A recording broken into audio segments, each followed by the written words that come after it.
Welcome back to the channel, everybody. I'm Dominopoulos, and today I'm here to bring you the Rogue Scourge.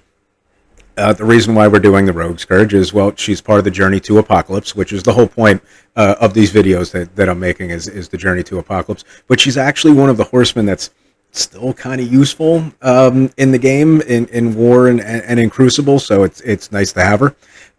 But we're going to be doing a three-star unlock with this. All you need is 500,000 points.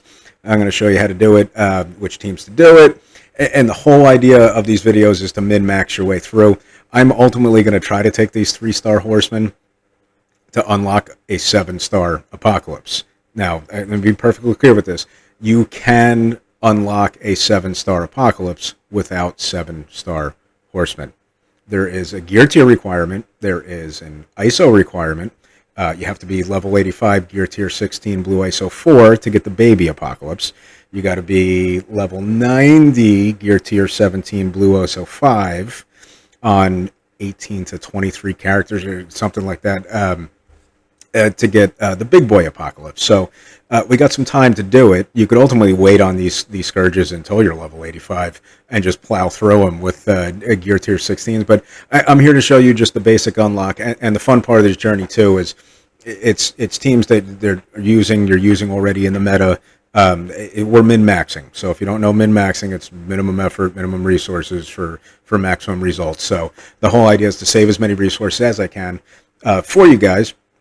And I'm ultimately going to try to unlock a 7-star Apocalypse with the 3-star Horseman, and we'll see how it goes. And don't worry about following this, because if I'm not able to do it, which I'm pretty sure I can, and I'll be able to show you guys how to do it, we could just go back in later to these Scourges using these same teams. You're not going to have to build new teams, and just jack up the difficulty a little bit, because your teams are going to be bigger at that point. We can't get Apocalypse till level 85, the baby one anyway. So this video is I'm going to show you how to do it. You can do it with G13s, but just take the teams up to wait till level 75 and do them at G14. G14 is such a massive boost. And one of the biggest parts of this video, too, is to never have to build the Scourge teams. At Node 5 and Node 10 on all of these Scourges for the Horsemen, they have specific teams with specific characters that you got to use. You may not want to build those teams up. You probably don't want to build those teams up. So we're going to be doing this in the first 4 nodes. So let me go ahead and bring up the footage. Put the video up there. And let's have a go. And talk you guys through the nodes and explain a little bit more about this journey and min-maxing and saving your resources and all that good stuff. So we go in, excuse me, we go into the Rogue Scourge. The difficulty slider, we're going to put up to difficulty 8. And we need, it's at 1.2 million. We need 1.25 million. That's what we need to do here. So you can see the difference between the difficulty levels. But once we're up to 1.25 with 4 nodes, that gives you your 500,000. So your first requirement is going to be City. And guess who we're using again? If you watched my Morgan Le Fay video, guess what team we're going to get to use for this? And again, this is the whole idea. Use the minimum amount of teams you're going to be using. It's the Spider Society. Spider Society, and you see they're not that big. The Peter's 6 yellow, but everybody else, and Gwen's at 6, but everybody else is at 5. This is far and beyond the biggest team that this account has. But it's raid meta. It's a skill raid meta, and it's going to be for a while. And it's a great team. So build it up and use it. And you know, it's going to cover a lot of content for you, not just these Scourges. It's also going to cover a spotlight raid. So many other things. And you can use them in every single mode. So it's up arena. So let's see. Do I have a target priority on this? Past me? Yeah, the Cap Sam can apply speed bar to the entire team, so that's probably who I focus right here. And again, Spider Society is so good, and again, we got them up at G14. There's a massive boost from G13 to G14 with the gear, especially with focus and resistance. It makes sure things work. Things don't really work until they have their focus and resistance up. Yes, and like I said, even with the Morgan Le Fay video, and there is also another Scourge that uses this team as well. So, let Let's rip through the Cap Sam. Polaris doesn't really scare you too much. We got immunity up, so you don't have to worry about her. Here's where that speed bar is applied, and then Cable reduces your speed bar. And we got a long shot and a shatter start here, so I want the long shot dead. I want long shotgun. Sharon can be a little bit of a problem too, but again, you're seeing what G14s are ripping through this. And part of what, the reason for these videos too, let's say I do make it all the way to the end and I can't make it through with these 3-star horsemen. Pretty sure I'm going to be able to do it, but let's just say I can't. We can come back to the Scourge, slide the difficulty slider up a little bit. You're not going to have to sweat it. You're going to be using these same exact teams. You're never going to feel bad about putting resources into these teams, especially this team. And they give it to you early. It's in one of those first strike, second strike, third strike things. I think they're in first strike. But they give them to you so early into this game. It just pump your resources into them. Even when they do come out of the raids, which is going to be a while. They're going to be one of the last teams replaced. We just had 2 of them replaced, but this team is going to be there for a while. It's just a good team. It's just flat out a good team. It's a team you're going to use and you're going to use for a while. Now, all the new characters that are coming out now, this is just a little side tip. If you don't know, if you are a newer player, obviously if you're watching this video, you probably are, all character stats from Annihilators on are going to have about a 30% boost. So just build the new stuff in general. Just build the new stuff. That's the way to go. Build the reworks. Like Agatha and Moon Knight both got reworks right now. Their stats are crazy now that they got reworks. So, but all right, node 2 targets probably Hela and Wong.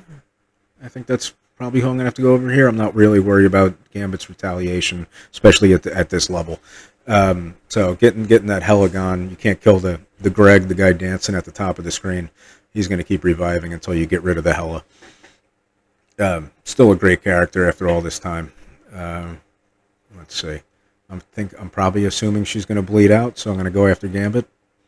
Maybe I'll make a decision at some point. There we go.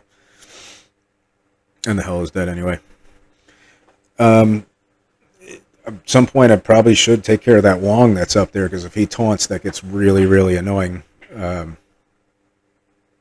Hey, look at that. Finally went after him. Is it going to be soon enough, though? I actually don't remember what I did on this node.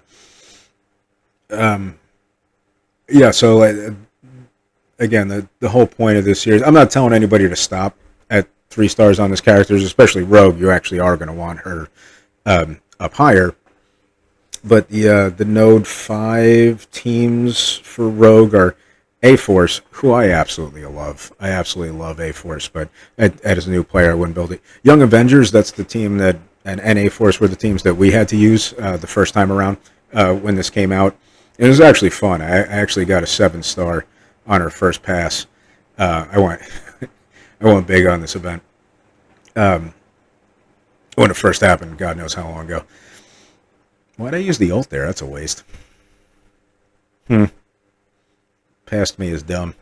But you could also use Infestation, who, again, I wouldn't build now. You could also use Seeking Defenders, who I would build now. And New Warriors, it's a dying Crucible team. It's no. So, again, the whole point of this video is to get it done in the first 4 nodes, so we don't ever have to use or build the Scourge teams. And even with the Morgan Le Fay Scourge, Hivemind is the Node 5 and Node 10 team, which you should be building anyway, so go ahead. But maybe in a couple months they might not be the meta raid team anymore, and you're not going to want to build them. So getting it done in the first 4 nodes is the way to go. So the next section is going to be Mutant, and guess who it is again? The second biggest team on my account. The Extreme X-Men, who, if you watch the Morgan Le Fay video, it's the same 2 teams. We don't have to do anything else. You got 2 horsemen done with 2 teams. And again, if we do have to come back and get more stars for this horseman, then we could just jack up the difficulty a little bit on it. Because it's gonna be a while till we can get there anyway. These teams will be stronger. We'll be able to do different difficulty levels. and they have great sustain, so they're great for modes like this. Like, it's going to be very easy to get more stars if you want. You can get more stars right now at this level. I could put on more Scourges and do more things, but that's not the point. Like, the fun part, and hopefully you guys come along for the ride. The fun part is going to be me trying to do them at 3 yellow, but also to show how easy it is to get these characters early. If you want to, I think a lot of people do want to focus on Apocalypse early and just don't know exactly how to go about it. As an endgame player who's played this game for years, it's easy for me to know. Even like doing these nodes with the target priorities, I stunned Kate Bishop on this because she can be very, very annoying. Dagger isn't that annoying on this node, and unless there's a cloak out there. Cloak and dagger together can be annoying, but again, we're just melting. Thanos used to be big boy, but now there's a different version of him out that's better. I probably keep going back for the Kate Bishop here.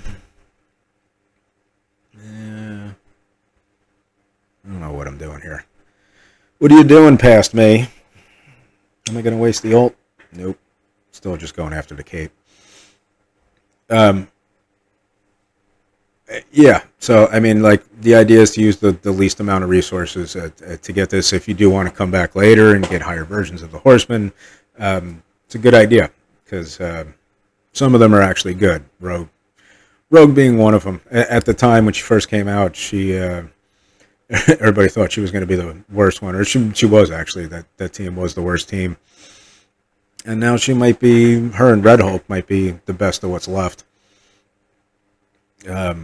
I guess I stunned Dagger there. I probably just felt like using some skills because of how easy this is. Again, that's my one red Sunfire there.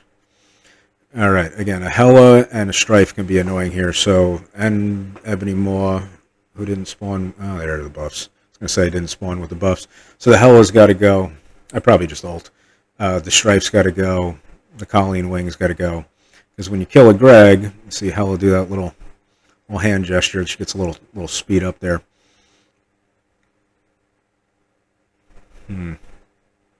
But again, you can see how easy this is. We could have done this at a higher difficulty. But yeah, it's so far out of Morgan Le Fay and Rogue, you just needed 2 teams, and we're getting through.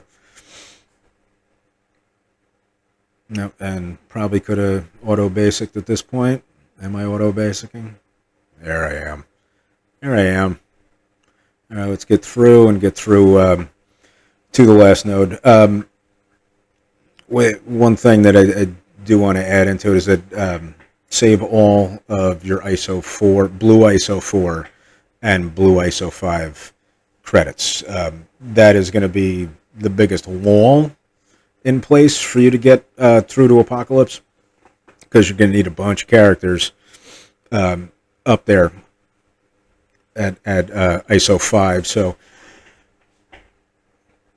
you're allowed to do with the Rogue Scourge, or with the Rogue part of Apocalypse, is use mutant characters with her. So if you can get an Old Man Logan, that'll probably just wreck all the nodes, and it won't even matter who else you have in there. The 3-star yellow would be just fine to get through and do all the Apocalypse parts. But the blue ISO 4 and the blue ISO 5, you are going to want to save every single one of those until you get Apocalypse. I would not put them on anything else. I mean, maybe if you want to do your arena team, if you're competing up there with cores, but I would not do any. So here the target was Emma. Emma can cleanse everything, clear everything. She could be annoying. The Madeline Pryor can also get a little bit annoying, and the same thing with the Silver Samurai. You can get stuck behind them, but we're so much stronger than they are at this point that you're just walking right through it. Mystique can make you attack yourself, so the stronger you are, the more it hurts. Yep, not that strong, so it's not a big deal. And Invisible Woman, so that's going to be your last priority, I guess. Is anything else going to drop? No, that's it. Invisible Woman, same thing. She could clear everything, and get a little bit annoying. So make sure you control the characters that can heal and cleanse and do all that good stuff. But again, you could see how easy this was to get through and to get Rogue. If we have to come back later and add some more, we can, but there's no reason to overinvest now until we try it. Yeah. And ta-da! There's your 500,000 points. And you can do it. You can do it. You can do it. There it is. Let's get a Rogue. That's what we came here for, right? We get a Rogue. All right, so hopefully you guys continue the journey with me to Apocalypse. And you see there's the requirements for Node 5. And that's also going to be for Node 10. You don't have to bother. You don't have to bother. You can go ahead and recruit your Rogue. You can do it. You can do it. Pass me. Pass me. Click the button. Pass me. Click the button. We did it. All right. You got yourself a Rogue. Thank you guys for watching. And as always, love you guys. I'm out.